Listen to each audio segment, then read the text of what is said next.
Perfecter Podcast, episode 83, Lamar, Cassex, part 2. What was the name of this episode again? It was The Temptation of Moya, maybe? Something like that. Maya? Maya? I don't know. It's episode 2. We know that from, yes. And so this is the continuation of the first one, Cassex, where a married couple moves to a house that was owned by a porno star. Cassex, that's what they called her, and she is an entity. I don't even know if is she a ghost or an entity. Like, well, I guess she would be a ghost. She's mostly just in another dimension, really. So I don't know what you call that. Yeah, so she's in another dimension. Yep. Yeah. Well, we had left off on the cliffhanger from chapter 1, which was pretty good. Yes. You know, her boyfriend and apparently her best friend and her boyfriend ended up going to the Cassex world. Yes. They're kind of like almost dead in real life, but their spirits or whatever are in the Cassex world. And she's by herself, all alone. Yep. But she ends up going into the Cassex world to see what's going on there, and shit happens, Lamar. Boy, oh boy, it is a journey. So, yeah, I mean, we don't want to spoil anything, but I guess, like, you know, this is like her crossing over. And I guess the way you cross over is through sexual things. And she really does go to the limit to be like, man, I want to try to cross over into the Cassex thing. Because she kind of puts 2 and 2 together. Yeah. You know? It's kind of like The Wizard of Oz. Like, you have to tap your toes together in that movie. Or in Candyman, you have to look in the mirror and say his name. But in this movie, you just have to do sexual things, and you get to go to Cassex. Yeah, it doesn't matter what it is, who it is. You just have to have that sex. You are then into the sexual world, and we see more of Cassex, the woman. Is that her name, Cassandra? It's Cassandra Essex, and they combine it. Cassex. You see, well, no pun intended. We see more of her. So she kind of explains things a little bit more on what's going on. She's kind of like the ruler. And this dimension is basically just your sexual fantasies. Yeah. And I like how they do explain it. Because they give it a whole backstory to it of how this dimension was created and all that. Which leads you to believe that maybe they can make more of these. You can so this takes place in the 80s. Maybe they'll have one that takes place like in the 70s, like the late 70s or something.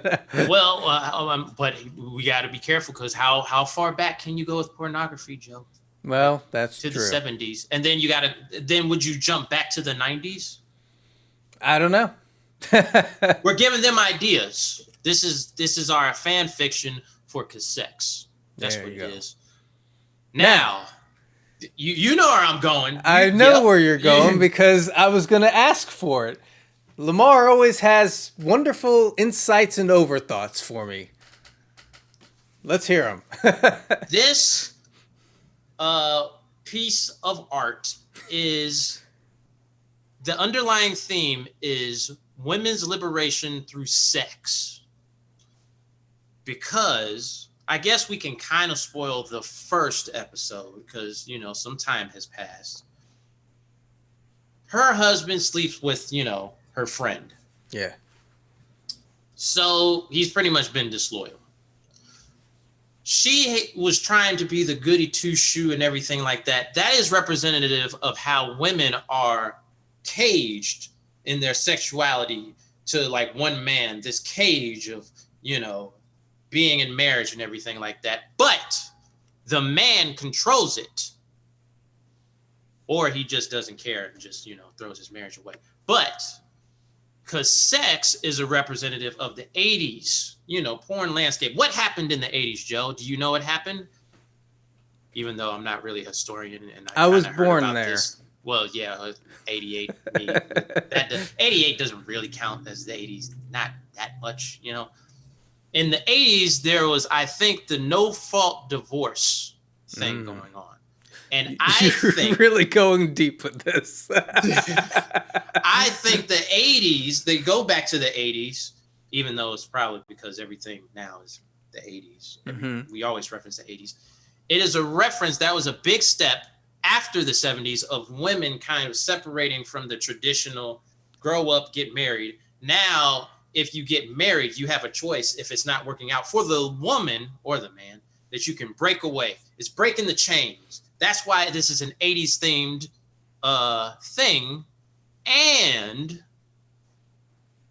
at the end, we're not going to spoil it. Let's just say the man gets the short end of the stick when it comes to Cassex, because they all, experience Cassex as a whole, but the women are the ones with the power. So this movie, these 2 episodes, all of this as a whole is about women's liberation through sex. If you even want to believe me, but I think I overthink things. Yeah, I don't believe you. hey, I have fun just thinking of conspiracy. Maybe a little bit in there, but you go all the way back and talking about divorce law. You gotta add some sauce to it, Joe. You gotta add some sauce to it, Joe. You can't just make things up. Sure. Okay. But what were you gonna say, Joe? Well, this is what I'm gonna say about this movie, Lamar. Okay. There's a movie out there called Midsommar that people like to analyze all the time, where you have a character and things are happening to her and she's always being slighted, but at the end, everyone else gets their comeuppance and she's left, and she gets her glory at the end. Everyone loves that movie. I will say this. That's what this movie is, but better. Ooh, I like Cassex way better than I like Midsommar. Now, I haven't seen Midsommar. I know the plot points of it and stuff like that. That's a deep thing, Joe. No pun intended once again. So you're saying this movie is more so flipping that on its end, like it's the woman or the main character in general being slighted at every step and then turning it around. Yeah. In a better way, in a more fun, in a more interesting way. Well, at least fun for them, Joe, from watching this film. I mean, come on. So, that's interesting. So what would the main theme be? Would it be revenge? Would it be comeuppance? What would be the key phrase for that be like? It's definitely got that element where, not necessarily revenge, but karma. I think that's the best way. Yeah. Yes. Yep.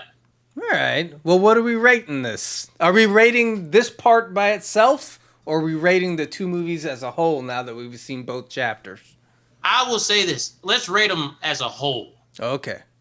I would say this is close to a 4. I'd give it I'm adding a new one, 3.75. 3.75? Yes. How are you going to come up with 3/4 of a turd? I was about to say something. Well, Joe, I have some experience doing that. But like, I will say this, like, I think like it's an interesting story. I want to see more of the effects. I miss the effects of like the first one where you had, the tracking and everything like that. Yeah, they had a little bit of that in here, but I want to see more of that stuff. Right. Yeah. So I think it like, we have the previous episode where I thought this was just going to be a porno. There's a little bit more than that. You have porno actors doing the best they can, but it's interesting. Let's see, like you said, they go to the 70s or maybe they go to the 90s where they're making, freaking epic adult films. I don't know. Okay. But I would just like to see more of like, the little effects that they did in the first one. So 3.75. Yeah. Yes, 3/4 of a turd. I'm pretty close. I like this movie. It's solid. It's a lot of fun. I'm going to say it's a solid 3.5. Like I said, they did abandon some of the effects, which I did like, and I would like to see more Cassex movies because I think you can go further with it. You could do more crazy stuff with it, and it could be a lot of fun. Yeah, you can throw some parodies in there. I mean, it's a whole industry to the backbone of this movie. So yeah, I like it. So it's available, both parts available on fullmoonfeatures.com, I guess, at the moment. And you still agree, not a porno, right? I will reiterate, I was wrong because I thought it was just going to be straight up sex, sex, sex. But this wasn't just sex, sex, sex. It was Cassex. It had something more. All right. Well, I guess that wraps us up then. Perfect Turd Podcast, episode 83, Cassex Part 2. Peace. Deuces.